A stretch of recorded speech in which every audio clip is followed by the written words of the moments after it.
Sebelumnya, Assalamualaikum warahmatullahi wabarakatuh. Selamat pagi, siang, sore, malam. Sebelumnya terima kasih Bapak Ibu dosen dan teman-teman sekalian.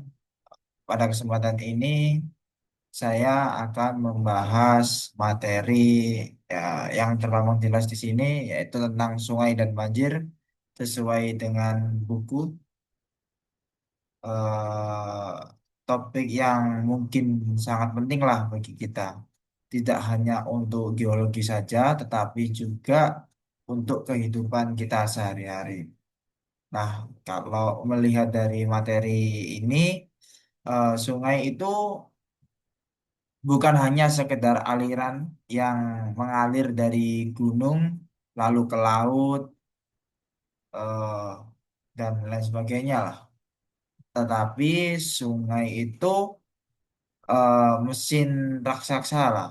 Ya, bahasa gaulnya lah mesin raksasa yang kalau kita lihat di sini tuh dia tuh nggak pernah berhenti selama 24 jam. Dia tuh selalu row-nya tuh berputar terus gitu. Jadi dia tuh nggak ada kata berhenti lah. Bisa dibilang dia tuh bekerja maksimal selama 24 jam non-stop. Lalu ada yang memahat bumi, mengangkut sedimen, habis itu dia itu membangun dataran, sekaligus menjadi jalur kehidupan bagi makhluk hidup yang ada di dunia, ya manusia, hewan, dan tumbuhan lah. Nah, eh bahkan kalau kita tahu peradaban besar yang ada di eh, yang seperti Mesir, lalu India, Cina kuno, itu tumbuh di bagian tepi sungai yang besar. Karena sungai itu menyediakan air, tanah subur, dan jalur transportasi. Nah, ya, jalur transportasi.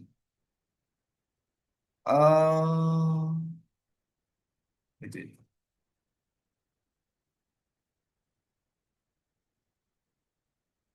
Lalu, karena sungai itu menyediakan air, tanah, subur, dan jalur transportasi pada peradaban pada masa itu, tetapi sungai ini bisa menjadi ancaman bagi manusia. Yang kita sering tahu yaitu terjadi bencana alam banjir. Nah, itu salah satu ancaman yang terbesar yang dimiliki oleh sungai, yaitu banjir. Nah, jadi hari ini kita akan membahas tentang sungai dan banjir.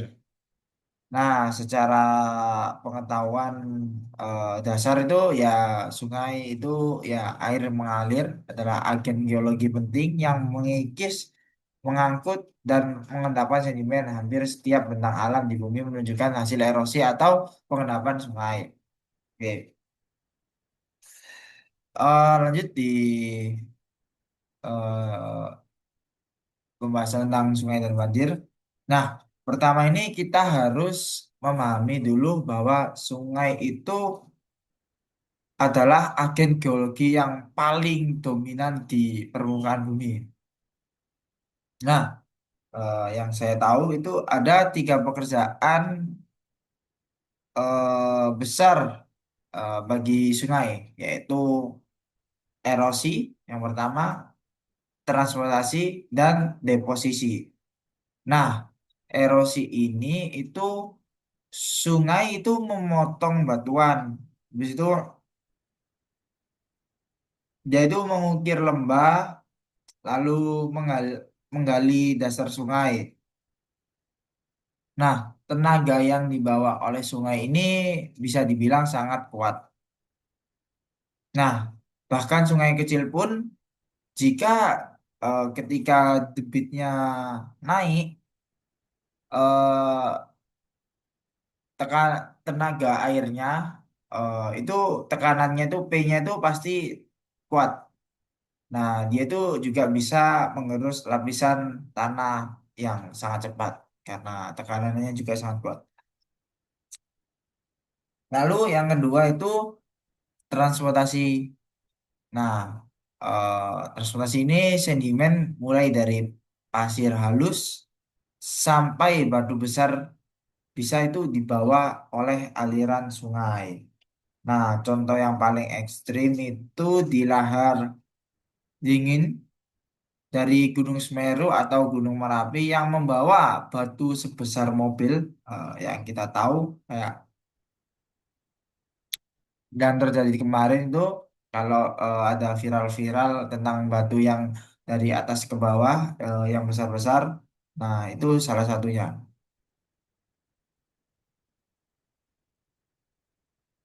Lalu yang ketiga adalah deposisi. Nah, saat energi sungai itu menurun, sedimen itu diendapkan, habis itu membentuk bar, delta, poin, dan dataran banjir. Itu nanti akan saya jelaskan. Nah, semua proses-proses ini itu membuat sungai menjadi pembentukan bentang alam, yaitu kuncinya lah. Kita tahu juga tanpa sungai tidak akan ada lah lembah-lembah delta, di situ dataran subur. Namun kita tahu juga sungai itu bisa menjadi ancaman yang saya bilang tadi yaitu banjir. Dan banjir itu bukan kejadian yang aneh, melainkan itu proses dari bagian alami, dari cara kerja sungai itu bekerja. Nah, masalahnya manusia ini sering tinggal di dataran yang banjir, yang sebenarnya adalah wilayah bermainnya si sungai itu. Lanjut di bab yang di slide kedua. Bentar. Nah, ini menurut saya tahap pembahasan yang menarik karena di sini tuh kita bakal mengetahui proses bahwa air itu sebenarnya dia itu nggak nggak apa ya, tidak diam lah, dia itu prosesnya itu eh, dari bawah ke atas, kembali ke bawah lagi, ke atas lagi, jadi dia itu tidak ada berhentinya. Nah, siklus ini biasanya disebut siklus hidrologi. Jadi air mengalir melalui sistem bumi. Nah, dasarnya itu,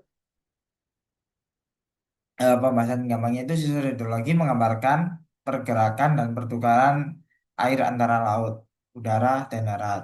Radiasi matahari menguap, air membentuk awan, dan kemudian proses jatuh sebagian hujan, lalu turun salju. Nah, habis itu sebagian besar air kembali ke atmosfer melalui penguapan dan respirasi. Sisanya mengalir di sebagian lapisan permukaan di sungai, tertahan di danau atau meresap ke dalam tanah, sebagian tanah yang akhirnya kembali ke laut lagi. Nah, itu proses simpelnya ya. Jadi saya jelaskan melalui unsur teorinya. Nah, jadi gini, sungai itu adalah bagian yang mekanismenya besar, yaitu prosesnya itu dinamai siklus hidrologi. Nah, sumber energinya itu hanya satu, matahari. Nah, yang saya tahu prosesnya itu ada enam: evaporasi, transpirasi, kondensi, presipitasi, infiltrasi, dan runoff. Nah, evaporasi ini dimulai dari, bisa dibilang dari awal, yaitu air dari laut, danau, sungai itu menguap ke atmosfer. Jadi dia ini prosesnya itu penguapan ketika air ini terkena sinar matahari, ada inframerahnya, yaitu ke atas. Nah, setelah ke atas, dia itu ada pembentukan awan. Jadi kan dia setelah menguap itu menghasilkan gas. Nah, ketika dia ke menghasilkan gas itu dia terkumpul menjadi awan-awan. Lalu ada transpirasi, tumbuhan mengeluarkan uap air dari daun. Sebenarnya hampir sama. Nah, yang saya sebutkan tadi, uap air berbentuk menjadi awan itu namanya kondensasi. Jadi uap-uap itu yang gas-gas itu tadi dia itu berkumpul menjadi satu menjadi awan. Nah, ketika awan-awan itu menyatu lah, bahasa gampangnya itu dia itu ketika terkumpul awan-awannya, dia itu bisa menghasilkan hujan. Kalau di kita ya, kalau di Indonesia yang iklimnya condongnya cuma dua, kemarau dan hujan. Sedangkan kalau di Eropa itu dia itu lebih lengkap lah. Dia itu bisa menghasilkan hujan dan salju. Nah, awan jenuh itu bisa menghasilkan hujan atau salju. Nah, itu proses itu bernama presipitasi. Nah, jadi ketika yang saya bilang tadi, ketika ada kondensasi, ada penguapan, lalu awan terkumpul. Nah, awan ini lalu sepertinya dia itu kayak berpindah atau menetap ke tempat itu. Dia itu berpindah mungkin karena kena angin ya, kemungkinan. Nah, habis itu dia itu bisa mengeluarkan air atau salju setelah hasil karena eh, awan-awan atau gas-gas uap itu tadi berkumpul. Nah, lalu dia nih kan udah ya turun hujan atau salju dan lain sebagainya. Otomatis kalau dia turunnya di daratan, eh, dia tuh pasti mengenai tanah-tanah sekitarnya yang terkena hujan atau salju itu tadi. Nah, setelah dia keluar nih air sama saljunya, dia kan otomatis ke tanah. Nah, dia tuh masuk ke tanah itu menjadi air. Nah, itu nama prosesnya adalah infiltrasi. Nah, setelah proses infiltrasi ketika awan tadi berkumpul, habis itu dia ke daratan, lalu dia itu ada hujan atau salju sesuai dengan iklim tropis setiap daerahnya. Lalu dia itu menyerap ke tanah. Nah, ketika yang di tanah tadi itu eh, biasanya airnya itu mengalir di permukaan tanah untuk menuju sungai. Nah, jadi ketika ada resapan dari tanah itu eh, ada yang menuju sungai. Nah, ketika menuju sungai itu akan kembali lagi ke laut. Nah, itu nama prosesnya adalah run off. Jadi air mengalir di permukaan tanah lalu menuju ke sungai. Nah, run off inilah yang menentukan debit dari sungai tersebut.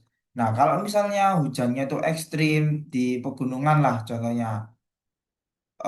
Contohnya di Semeru, Rinjani, Lau. Nah, itu kan run off meningkatnya itu drastis itu loh. Otomatis sungainya itu sungainya itu menguap melebihi kapasitas volumenya lah. Nah, lalu ketika dia melebihi kapasitas volumenya, otomatis yang terjadi dia tuh kayak muntah, otomatis dia itu banjir bandang. Nah, fakta menariknya itu satu awan cumulominus itu bisa mengandung 500 ton air. Bayangkan, satu awan saja itu bisa menghasilkan 500 ton air. Nah, lalu satu sungai besar seperti Amazon itu mengalirkan ya per meter kubik detiknya itu sekitar yang saya baca itu 209.000 meter kubik per detik air. Nah, itu bayangkan tekanannya sebesar apa ya. Nah, air-air sungai ini rata-ratanya hanya hidup beberapa minggu sebelum kembali ke laut. Jadi kan tadi ada proses-prosesnya yang saya jelaskan tadi. Lalu siklus ini tidak pernah berhenti. Nah ini makanya saya bilang pembahasan ini menarik karena di sini itu kalau kita lihat secara garis besarnya lah, eh, air ini sebenarnya dia itu nggak berhenti pada eh, laut saja, tetapi dia itu ada proses yang mengubah dia, lalu menjadi hujan, menjadi cair lagi. Habis itu dia masuk ke tanah dan lain sebagainya kembali ke laut lagi. Nah itu dia itu nggak ada berhentinya lah, ngapainnya. Jadi itu proses yang sangat menarik sih menurutku. Lanjut ke slide 3 yaitu tentang pembentukan bentang alam yang dinamis. Saya jelaskan bahasa gampangnya lah. Jadi sungai itu adalah bagian air mengalir yang terkurung dalam saluran mengalir menuruni bukit karena gravitasi. Nah, sedangkan hulu sungai itu adalah bagian atas dekat sumber, sedangkan muara itu tempat sungai memasuki laut atau danau. Nah, di pegunungan itu juga sering membentuk lembah bentuk V sempit. Menjelang muara, sungai mengalir di lembah yang luas dengan dataran banjir, datar yang terbentuk dari sedimen.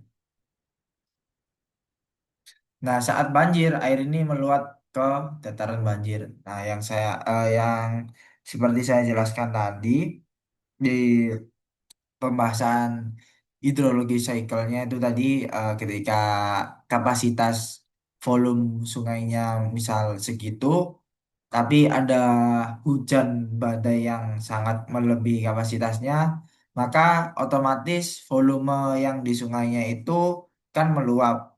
Nah, itu maka akan terjadi banjir. Nah, lanjut ke fokus ke pembahasan yang kita di sini yaitu sungai dan bentang alam.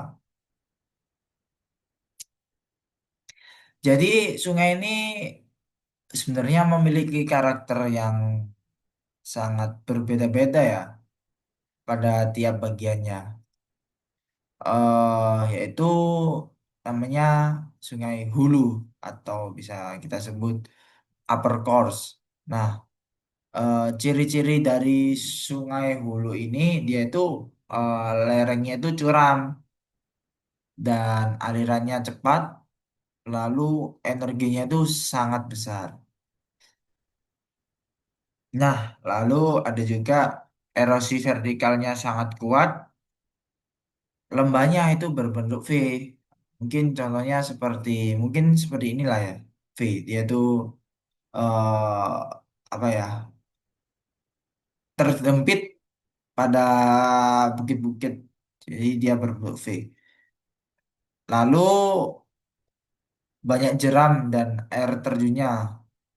Nah, uniknya di sana itu juga ada sedimen batu eh, batuan juga, yaitu batu besar, kerikil dan pasir kasar. Nah, di hulu sungai ini bisa memotong batuan sangat cepat. Contohnya mungkin yang ada di Indonesia itu Kali Brantas di Kota Batu. Nah, kok bisa sih dia bisa memotong batu sangat cepat? Ya karena sifatnya hulu itu udah saya sebutkan tadi, alirannya itu cepat. Jadi ketika dia mengalir deras, otomatis eh, batunya itu bisa dikepotong lah. Berarti kalau misalnya kita lihat suatu air yang bisa memotong batu, otomatis di situ debitnya kan eh, sangat cepat sampai dia bisa memotong batuan. Lalu yang kedua itu ada namanya tengah atau bahasa Inggrisnya middle course. Nah, middle course ini ciri-cirinya itu kemiringannya tuh berkurang. Jadi mungkin dia tuh kan gini ya, gini misal. Nah, tapi itu kemiringannya itu seperti ini. Jadi dia tuh mungkin lebih condong ke lebar lah daripada ke dalam. Lalu sungai itu melebar. Nah, ya. Jadi sungainya itu melebar. Jadi simpelnya ya, kalau misalnya yang hulu tadi itu gini, nah sedangkan yang middle course itu dia tuh kayak gini. Jadi perbedaannya tuh lebih ke kedalaman ya sepertinya. Kalau misalnya yang hulu itu tadi sangat curam, berbentuk V, sangat curam kan, tapi dia tuh nggak sebegitu lebar. Sedangkan yang middle course itu dia itu eh, nggak sebegitu dalam, tapi dia itu lebar. Nah, itu middle course. Dan meander itu mulai terbentuk. Lalu ada erosi lateral yang sangat meningkat. Nah, sedimennya dia itu halus. Contoh daerahnya itu saya cari tadi itu di daerah Malang, Kepanjen. Lalu yang ketiga yaitu hilir atau kita sebut lower course. Nah, lower course ini lebih ke kayak datar biasa, lalu alirannya itu lambat, dataran banjirnya itu sangat luas, meter pass-nya besar, endapannya itu kayak lempung lah, banyak lempungnya, dan lanau dominan. Contohnya itu di Bengawan Solo, di contohnya di Bojonegoro lah, kalau nggak salah di Bengawan Solo. Nah, untuk memahami eh, tiga bagian atau karakteristik dari bentang alam sungai ini, ada analogi lucu ya sebenarnya. Nah, kalau hulu itu bisa disebut sungai yang masih remaja. Dia itu kayak cepat emosional porak-poranda. Saya bilang kan debitnya kan besar itu. Nah, sedangkan kalau yang tengah middle course itu dia itu sungai yang mulai dewasa, dia itu stabil, berkelok. Nah, sedangkan yang hilir ini itu sudah tua, dia itu tetap tenang, tapi dia itu banyak menimbun. Nah, itu merupakan analogi untuk mengingat lah eh, karakteristik dari ketiga bentuk benang alam yang ada di sungai itu. Yang hulur, sedangkan simpelnya hulur itu remaja, eh middle course itu dewasa, hilir itu tua. Jadi begitu. Selanjutnya pada pembahasan tentang daerah aliran sungai dan pola drainase. Jadi daerah alir sungai atau bolehlah kita sebut sebagai das adalah wilayah di mana semua air hujan mengalir ke satu sungai utama. Jadi kan ketika hujan itu tidak mungkin eh, sungainya itu hanya satu saja, tetapi kan ada kayak cabang-cabang sungai yang kecil-kecil. Mungkin yang paling kecil kalau di Jawa itu kita sebut got itu loh kan. Got itu tetap bakal mengalir ke sungai lah. Itu sebagai kayak aliran untuk mengalir ke sungai. Nah, sungai yang itu mungkin bukan sungai utama, dia itu kayak sungai cabang. Jadi bisa ke sungai yang lainnya juga. eh Mungkin analoginya seperti gini, ibarat payung besar. Nah, semua air itu jatuh mengalir ke satu ganggang. Jadi kan dia eh, mengalirnya kan di situ. Nah, mungkin penjelasan simpelnya ini sesuai dengan PPT-nya itu eh, das, yaitu total yang dialiri oleh sungai dan anak-anak sungainya pembagi adalah punggungan yang memisahkan satu das dari yang lain. Nah, sedangkan pola Drains itu susunan sungai dan anak-anak sungainya dapat mengungkapkan sifat batuan di bawahnya. Pola dendrik umumnya pada batuan seragam. Nah, radial pada gunung kerucut. Persegi panjang pada batuan retak. Dan teralis pada batuan miring yang resisten dan non-resisten. Nah, mm, itu mungkin sedikit penjelasannya. Langsung saja kita bahas. Dendrik. Oke, kalau kita lihat dendrik itu di sini dikasih tahu bahwa pola dendrik umumnya pada batuan seragam. Nah, jadi mungkin ciri-cirinya itu polanya itu berbentuk seperti akar pohon, yaitu bercabang-cabang. Jadi kayak akar-akar gitu mungkin. Itu namanya tuh dendrik. Gitu. Nah, lalu dia ini batuannya itu homogen atau batuan seragam. Dan dendrik ini termasuk bagian sungai yang sangat umum lah, yang banyak yang di Indonesia itu berbentuk dendrik. Lalu ada radial. Nah, radial ini pada Gunung Kerucut. Jadi radial ini dari pusat keluar gunung api.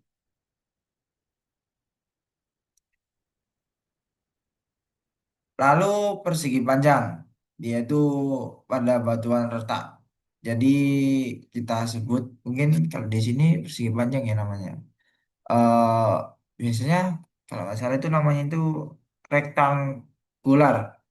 Jadi dia tuh mengikuti retakan eh, dan selalu sudutnya itu 90 derajat kebanyakan. Nah, kok bisa dilihat dari mana? Nah, dari sini. Nah, dia itu kalau dilihat aliran-aliran sungainya itu selalu tegak lurus. Jadi dia itu nggak seperti dendrik.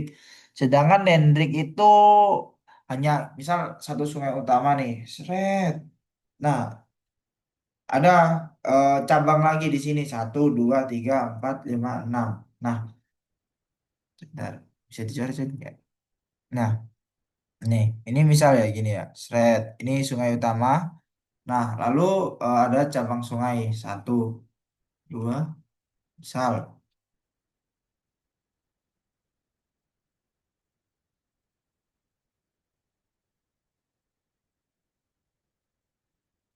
Nah, ini dendrik. Nah, lalu di sini dia itu kayak ada cabang lagi gitu. Ini di sini ada cabang lagi. Nah, habis itu cabang lagi di sini ada cabang lagi. Di sini juga. Nah, nanti yang di cabang yang ketiga ini, dia itu ada cabang lagi. Nah, habis itu muncul lagi di cabang keempat dan lain sebagainya. Sebentar. Nah, itu yang pola dendrik. Lalu yang pola radial dia itu berbentuk gunung kerucut. Jadi dia itu terkumpul di satu titik, tapi dia itu ada anak-anaknya. Nah, kayak gini bisa disebut gunung kerucut. Nah, mungkin itu lebih gampang. Nah, lalu yang persegi panjang. Nah, yang persegi panjang itu kan gini.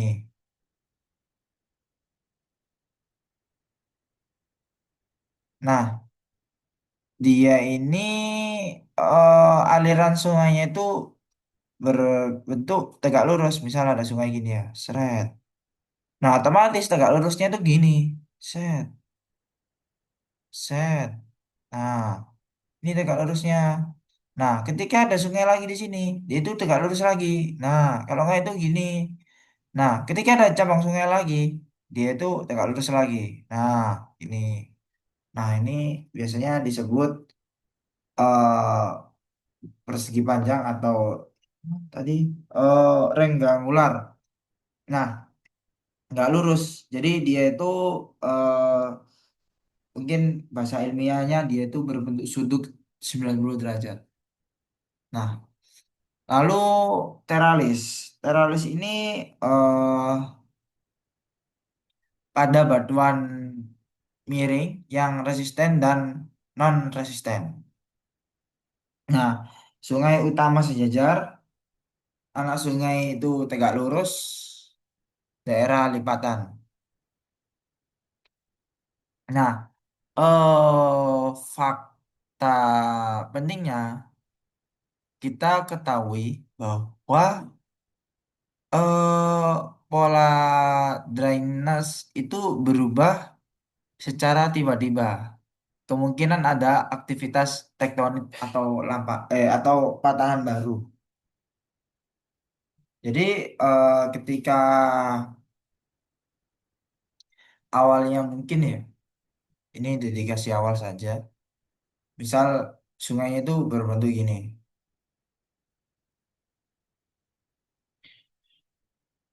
Nah ini yang sini ini sungai utama ini.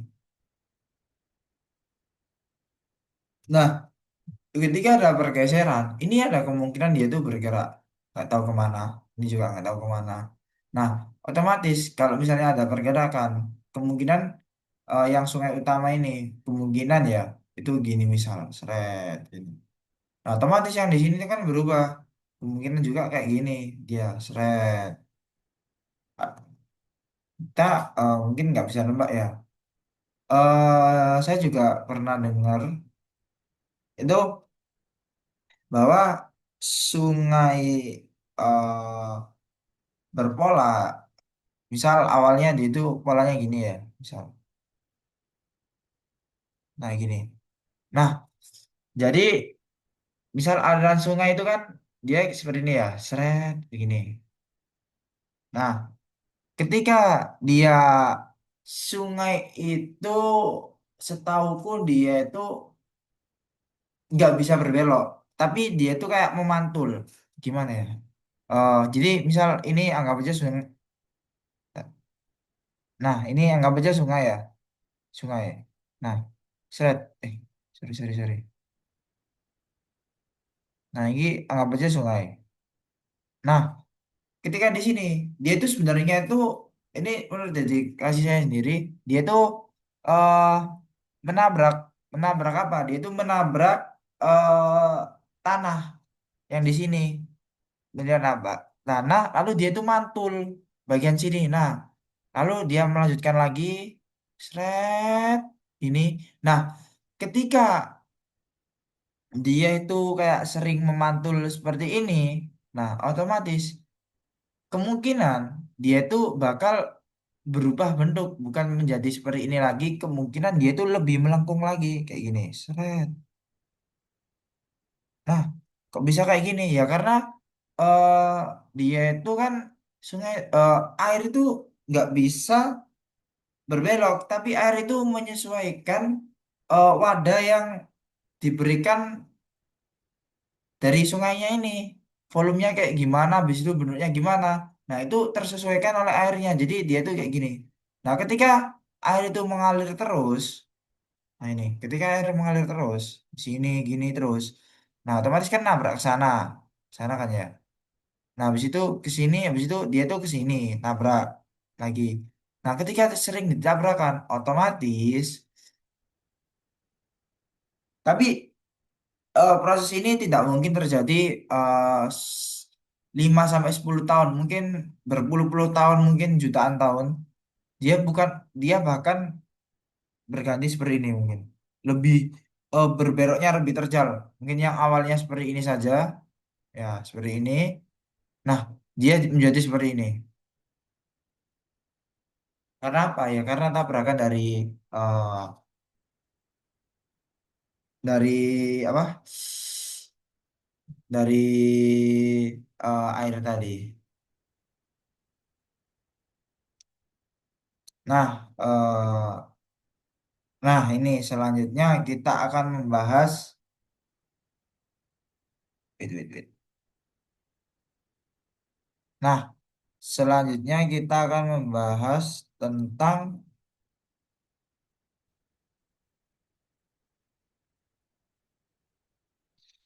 eh, faktor-faktor yang mempengaruhi erosi dan deposisi yang di sungai. Nah,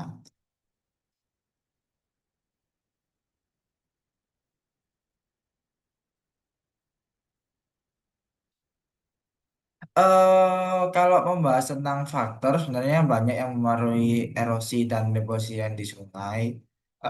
Erosi dan deposisi sungai terutama dikendalikan oleh kecepatan dan debitnya sungai. Eh,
Oke, jadi faktor-faktor yang mempengaruhi erosi dan deposisi sungai itu juga banyak.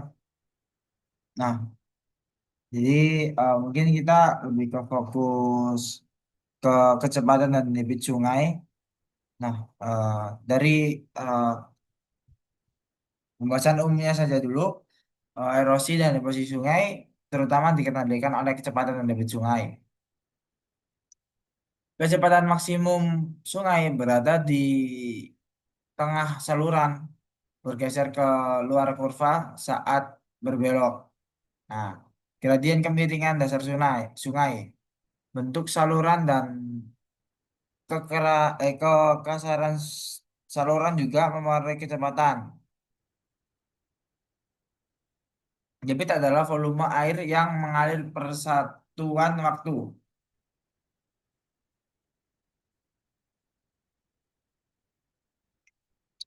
Nah, langsung aja. Jadi, kecepatan sungai itu dipengaruhi oleh beberapa hal yang sudah dijelaskan di eh, PBT ini. Gradien, bentuk saluran, kekasaran dasar, debit, tikungan sungai. eh Fenomena pentingnya itu pada tikungan sungai sisi luar itu aliran paling cepat, erosi dan tebing curam.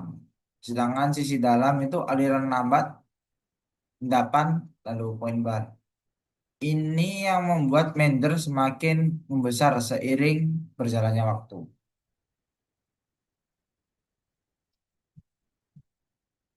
Lanjut. Erosi pembentukan bentang alam. Nah, sungai itu mengikis batuan dan sedimen melalui tiga cara, yaitu aksi hidrolik, pelarutan, dan abrasi. Nah, ini juga saya jelaskan. Hidrolik itu kemampuan air mengalir untuk mengambil dan memindahkan material, memecah batuan, dan mengangkat fragmen. Pelarutan terjadi ketika air melarutkan batuan, seperti batu kapur. Abrasi adalah pengikisan saluran sungai oleh gesekan dan tumbuhan beban sedimen paling efektif pada dasar sungai berbatu. Lubang jalan terbentuk akibat abrasi di dasar sungai. Oke, jadi itu yang dijelaskan. Simpelnya itu dia itu terjadi dari tiga cara, yaitu aksi hidro hidrolik, sorry, aksi hidrolik, pelarutan, dan abrasi. Nah, aksi hidrolik itu tekanan air itu menghantam batuan, menghantam batuan.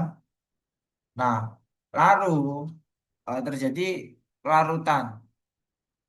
Air ini melarutkan batu kapur. Jadi dia itu ketika kena air lalu melarut. Lalu ada proses abrasi. Sedimen ini bertabrakan dengan dasar sungai, lalu membentuk koteles. Contoh simpelnya itu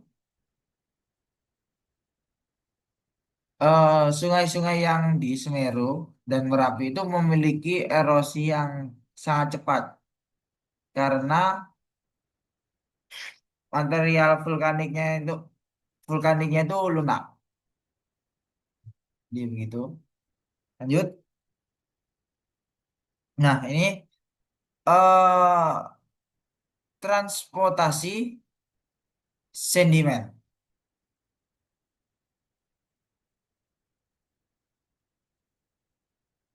Transportasi sedimen melalui aliran sungai.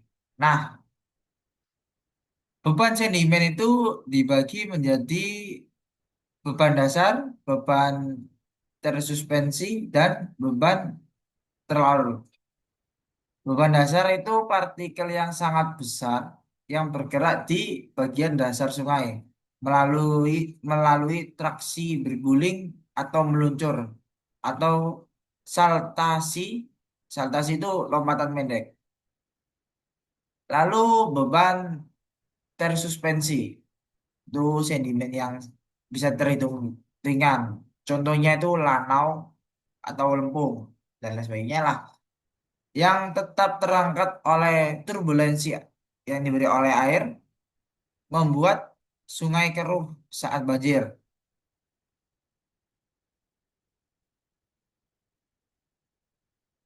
Lalu beban terlarut adalah ion-ion dari pelapukan kimiawi yang sangat tidak terlihat tapi dapat mengendap sebagai mineral evaporit.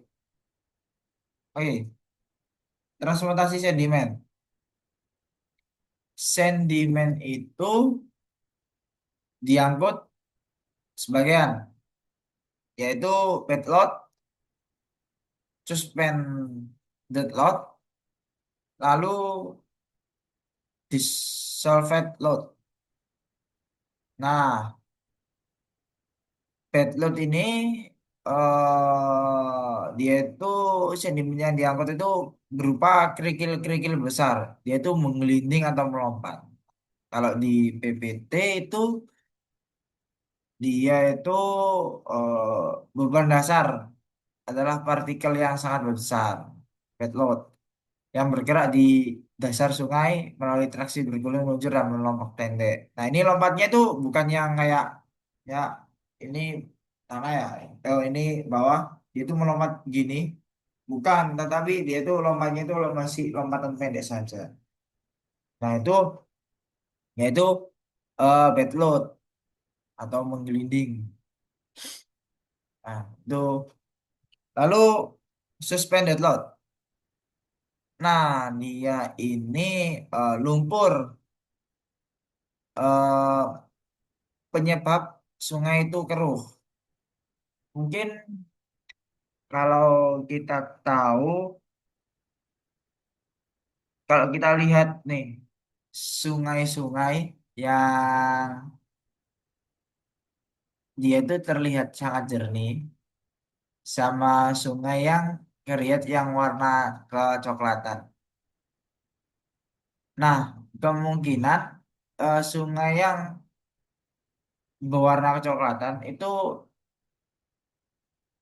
telah terjadi transportasi sedimen, yaitu berjenis suspended load. Jadi, ketika dia mentransportasikan sedimen ringan yang berupa lempung, ya, berupa lempung, itu dia itu kayak mungkin bisa dibilang terlarut ya. Dia itu terlarut solid solvent. Jadi eh, airnya berubah yang awalnya dia itu kemungkinan airnya itu bersih. Lalu ketika dia mentransportasikan sedimen berupa lumpur atau lempung ini, dia itu menyebabkan sungai ini keruh. Lalu dissolved load. Nah, dissolved load itu beban yang terlarut atau mineral yang terlarut. Jadi dia ini mentransformasikan mineral yang terlarut, bukan yang pelarut ya. Kalau pelarutnya itu kan pasti air ya. Jadi yang terlarutnya itu otomatis ya sedimen-sedimen ion-ion yang kecil lah. Gitu. Beban terlarut adalah ion-ion dari pelapukan kimiawi yang sangat tidak terlihat, tetapi dapat mengendap sebagai mineral evaporit. Nah, contoh mineral-mineral yang terlarut itu Ca dan Mg.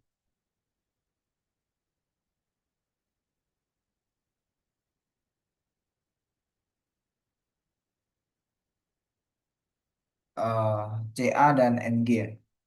Nah,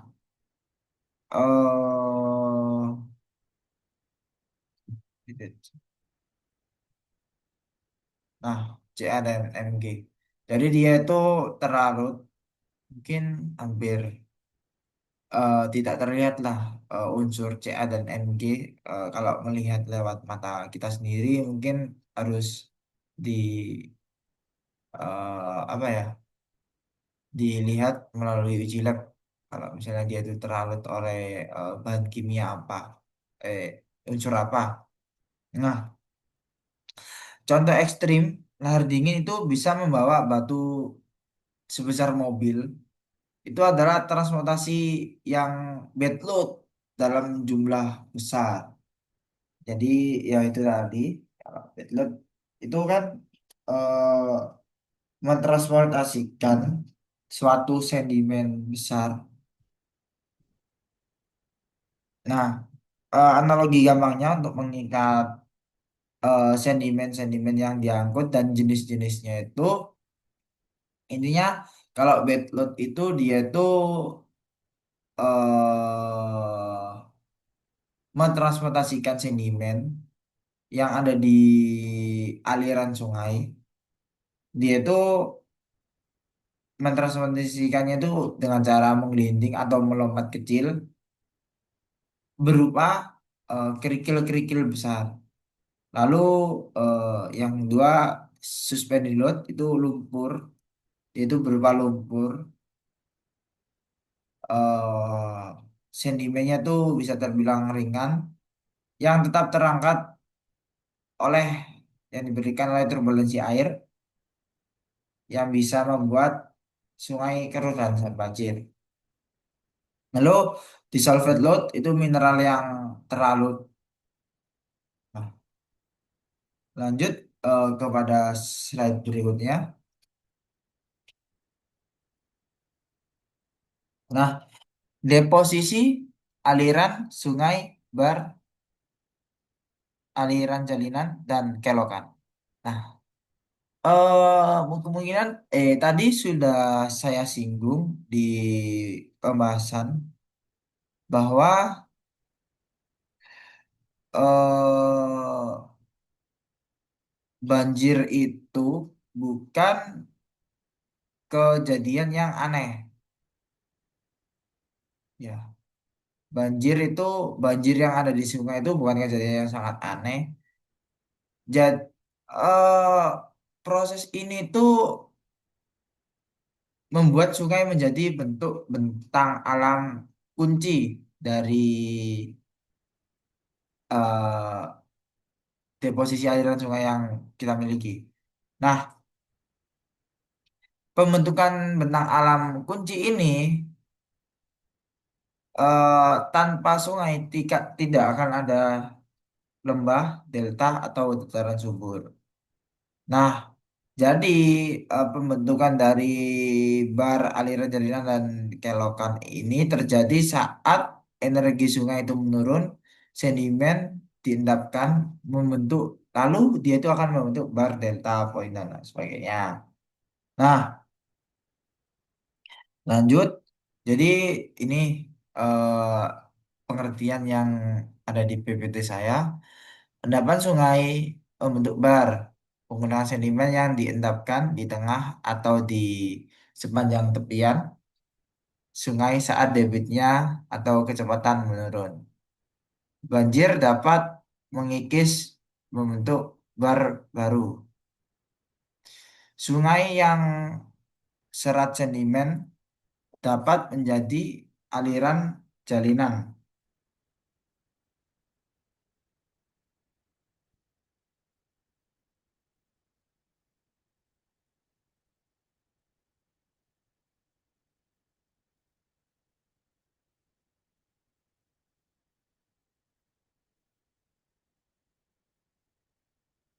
Aliran jalinan.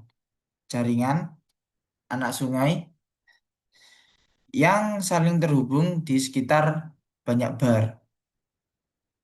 Sungai yang membawa lumpur dan lempung halus cenderung membentuk kelokan kurva berliku-liku di mana erosi terjadi di sisi luar dan deposisi di sisi point bar. Oke. Nah, kita akan membahas tentang deposisi sungai. Itu tadi merupakan pengertian umumnya.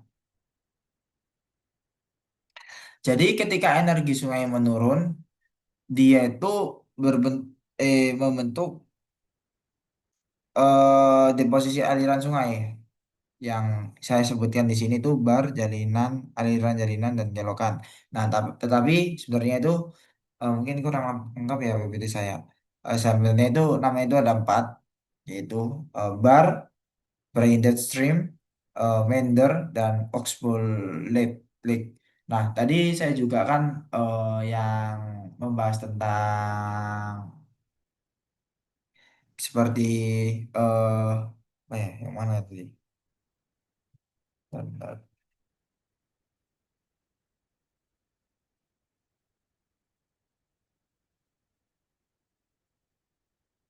Nah, saya pas membahas tentang sungai dan tentang alam itu menyinggung sedikit tentang Mender pada middle course tadi,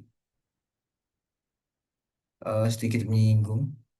Nah, di sini saya akan menjelaskan Mender itu apa. Jadi, ketika energi sungai menurun, yaitu terjadi deposisi sungai ada empat, yaitu bar, brainstream, Mender, dan oxbow.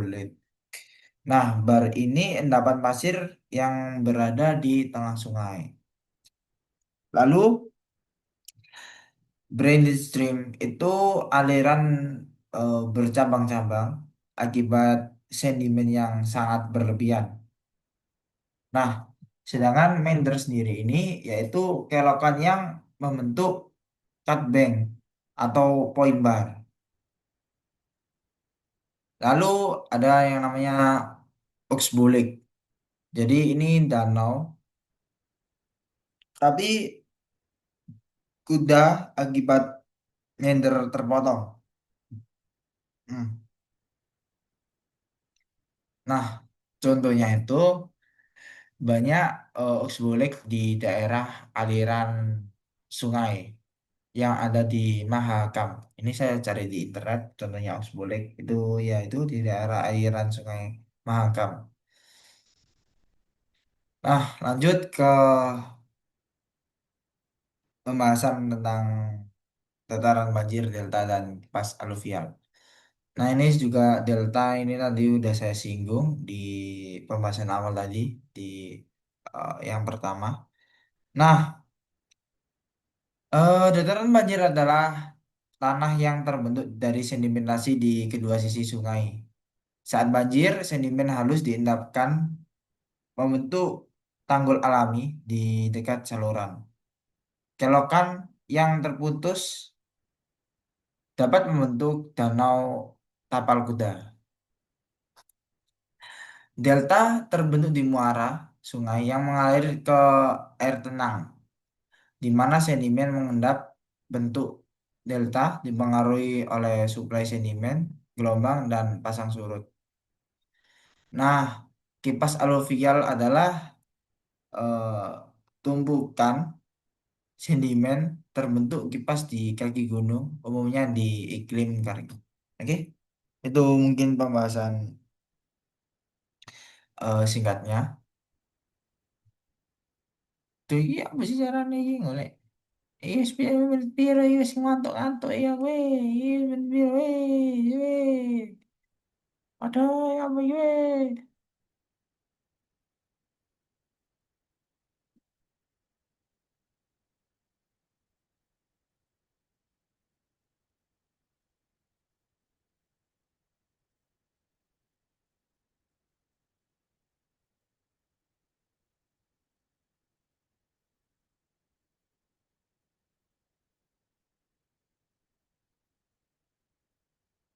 Eh, eh, Angkat lagi, guys.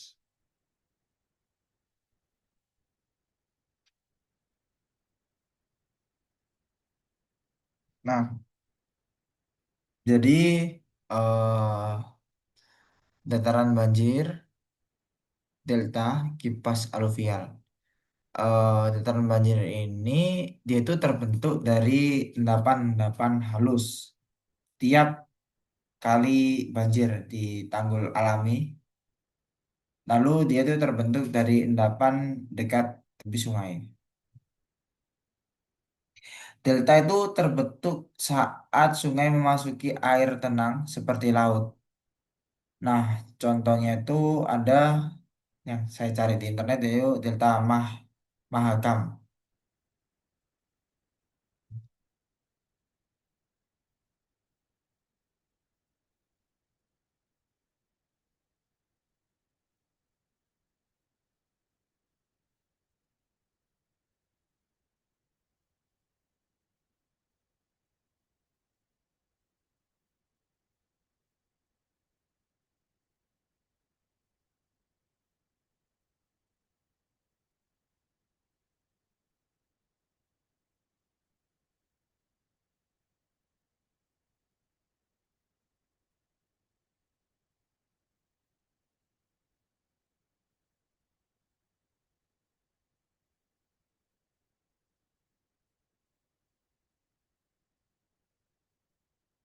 Nah, contohnya itu di Delta Mahakam dia itu ketika sungai itu memasuki air tenang seperti laut. Contohnya di Delta Mahakam. Lalu ada namanya kipas aluvial. Nah, kipas aluvial ini terbentuk ketika sungai keluar dari lembah sempit ke dataran luas. Contohnya adalah kaki gunung di Lawu. Nah, ya kan pembahasan yang dataran halus tiap kali banjir, tanggul dan terbentuk dan endapan negatif sungai.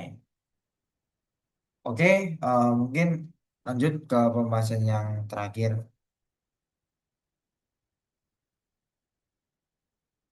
yaitu tentang banjir dan pengendaliannya. Nah, banjir ini kan suatu proses yang sangat alami ya. Jadi ya sebenarnya bisa aja manusia kayak membuat banjir-banjir, tapi nggak mungkin kan kita tiba-tiba di kota pengen kotanya banjir. Kan otomatis aktivitas-aktivitas yang ada di sekitarnya akan terganggu. Seperti mungkin orang yang mau bekerja. Nah, orang yang bekerja kan juga butuh makan.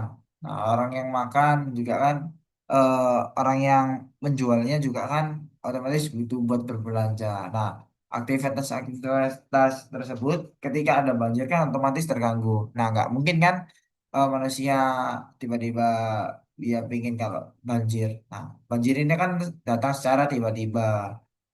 Nah, prosesnya juga kan pasti alami. Ya. Nah, eh, banjir juga ini kan sering terjadi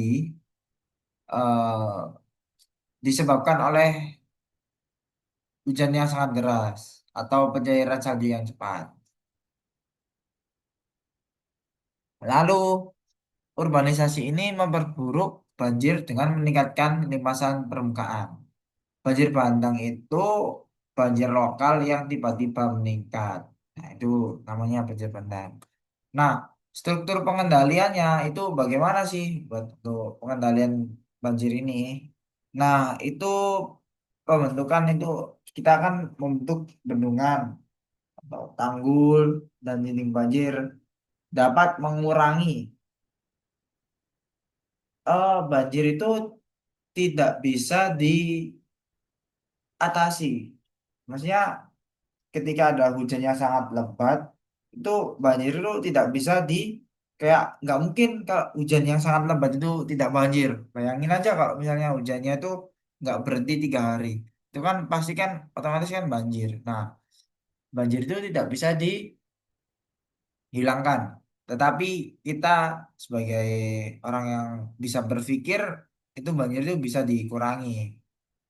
Eh, Dikurangi dari segi volumenya, dikurangi dari segi bahayanya, dan lain sebagainya. Nah, tetapi juga dapat menyempitkan saluran dan meningkatkan erosi lihir. Jadi, pengendalian buat menangani banjir ini seperti bendungan, tanggul, dan dinding banjir itu kan dapat mengurangi bahaya. Tetapi ada dampak negatifnya juga, itu dia itu menyempitkan saluran dan meningkatkan erosi. Nah, lalu perencanaan tata guna lahan yang bijaksana di dataran banjir itu sangat penting. Nah, dengan menjelaskan, eh, nah banjir itu kan terjadi ketika kapasitas sungai yang tidak mencukupi, ya yang saya bahas tadi awal ya. Saya kasih analogi gini ya. Misal ini ya, misal air minum ini ya. Air minum ini itu wadah atau volume dari sungai tersebut. Ini analogikan seperti sungai. Nah, ketika ada hujan yang sangat lebat, otomatis wadah ini akan terisi oleh air-air yang turun dari langit. Nah, ketika hujan yang sangat lebat dan air ini sudah mengalir ke ke laut, tapi hujan yang sangat lebat ini itu nggak berhenti-berhenti. Dia itu mungkin terjadi beberapa jam. Nah, itu yang menyebabkan wadah ini penuh. Nah, ketika wadah ini penuh, otomatis dia itu kayak akan memuntahkan airnya. Jadi airnya itu bakal menyebar ke sekitar sungai tersebut. Nah, itu menyebabkan banjir. Nah, penyebabnya itu juga kan hujan ekstrim, urbanisasi, cuaca buruk, tanah jenuh, dan kerusakan hutan. Nah, banjir bandang itu cepat berbahaya dan juga kemungkinan membawa puing-puing besar. Nah, pengendaliannya juga seperti yang saya bilang yang saya tampilkan di PPT ya, pembendungan, tanggul, dan lain sebagainya lah. Sebenarnya banjir itu kan bukan dari kita membuang sampah sembarangan saja, tapi kan ada proses alami juga yang menyebabkan ada banjir di sekitarnya. Jadi tidak hanya masalah pembuangan sampah, tetapi juga tetap disalahkan lah pembuangan sampah di sungai karena apa kan sungai juga kan dia itu terbentuknya sungai itu kan buat mengaliri air yang ada di daratan sekitar untuk mengalirkan air agar airnya itu nggak di dataran tapi dia itu keluar di lautan kembali lagi ke lautan. Nah, contoh besarnya yang kita tahu yaitu banjir yang ada di Jakarta pada tahun 2020. Lalu ada di banjir Sentani di 2019. Lalu kita ke luar negeri, lalu kita ke agak luar sedikit, itu ada di banjir Pakistan pada tahun 2002. Ini menurutku banjir yang paling tragis ya, bisa dibilang tragis. Karena apa? Karena banjir yang di Pakistan ini yang saya dapat dari internet tadi, itu hampir seperempat negara itu tenggelam. Nah, ini benar-benar banjir yang bisa dibilang eh bandang lah. Jadi kemungkinan mungkin sungai-sungai di sekitarnya itu dia itu volumenya itu udah penuh dan alirannya juga eh, ya penuh. Lalu dia tuh airnya mengalir ke sekitarnya, otomatis sekitarnya terjadi banjir dan ada kemungkinan juga eh, hujannya tidak berhenti-berhenti. Jadi volume airnya tidak bisa menangkal airnya. Jadi terjadi banjir. Nah, mungkin ini sudah selesai bahasan dari saya. Nah, jadi pada intinya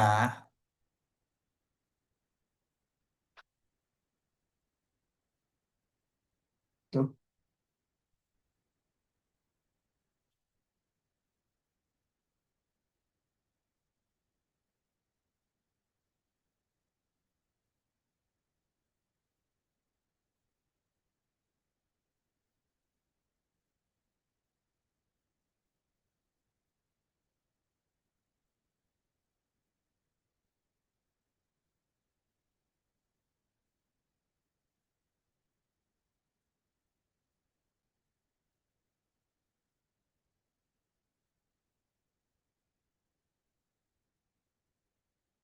jadi pada intinya tentang pembahasan dari sungai dan banjir ini itu intinya kita kembali lagi sumeri dari pembahasan awal tadi. Jadi sungai itu sistem alami yang sangat dinamis, ya memiliki peran lah dalam membentukan permukaan yang ada di bumi melalui proses eh, hidrologi. Proses utamanya itu ada hidrologi itu. Lalu ada prosesnya lagi yaitu erosi, transportasi, dan deposisi memajungai dan mengangkut sedimen-sedimennya itu tadi. Nah, setiap aliran yang di sungai itu ya bekerja dalam kerangka besar ya yang saya sebutkan tadi, yaitu dia itu bekerja secara eh, hidrologi cycle yang digerakkan oleh energi dari matahari. Mungkin ya dari matahari ketika dia dipanaskan, habis itu dia menghasilkan uap yang saya jelaskan tadi. Lalu ketika itu awan-awan muncul bergabung, lalu terjadi hujan dan lain sebagainya. Lalu saya membahas kecepatan dan debit aliran tadi. Nah itu ditentukan oleh gradien dan bentuk saluran tikungan sungai serta material dasar di sungai. Ketika debitnya meningkat. Nah, terutama pada akibat hujan ekstrim. Sungai dapat meluap dan menimbulkan banjir. Nah, ketika hujan ekstrim ya yang saya analogikan tadi ini, ketika hujan ekstrim, nah wajarnya ini udah penuh, otomatis airnya ke tempat sekitar. Nah, banjir ini juga terjadi secara bertahap, namun dalam bentuk banjir bandang. Ya, yang sangat berbahaya itu membawa dia itu membawa material-material yang sangat besar dan berkecepatan tinggi. Nah, saya juga membahas tentang proses deposisi membentuk berbagai fitur seperti point bar, meander, oxbolit, delta, dan kipas aluvia. Nah, yang merupakan tanda perubahan energi aliran, fitur-fitur ini menunjukkan bagaimana sungai terus berkembang dari waktu ke waktu. Ya, yang saya jelaskan tadi. Nah, fenomena banjir ini sebenarnya fenomena yang alami yang menjadi bencana ketika manusia menempati dataran banjir, mengubah tutupan lahan, sirkuit sungai, atau merusak vegetasi daerah aliran sungai. Nah, oleh karena itu mitigasi seperti reforestasi, bendungan, tanggul, kanal, normalisasi sungai, dan zonasi wilayah sangat penting untuk mengurangi resiko. Nah, langsung pada intinya saja lah ya. Nah, secara keseluruhan ini kita itu membahas tentang bagaimana sih sistem sungai eh, atau sistem bumi sungai ini bekerja. Nah, sungai ini juga memberikan kehidupan buat kita membentuk lanskap, tapi juga mengingat bahwa setiap perubahan di dataran itu memiliki konsekuensi hidrologisnya. Nah, pengelolaan wilayah sungai yang bijak ini merupakan kunci kita akan bisa berhidup berdampingan dengan sungai dengan tanpa terancam oleh banjir. Nah, mungkin itu saja yang bisa saya sampaikan pada memahami proses sungai bekerja secara buku yang diberikan dari erosi, transportasi, deposisi, dan lain sebagainya tadi. Nah, kita dapat merencanakan wilayah dan bisa mengurangi banjir. Mungkin sekian dari saya. Terima kasih. Wassalamualaikum warahmatullahi wabarakatuh. Terima kasih.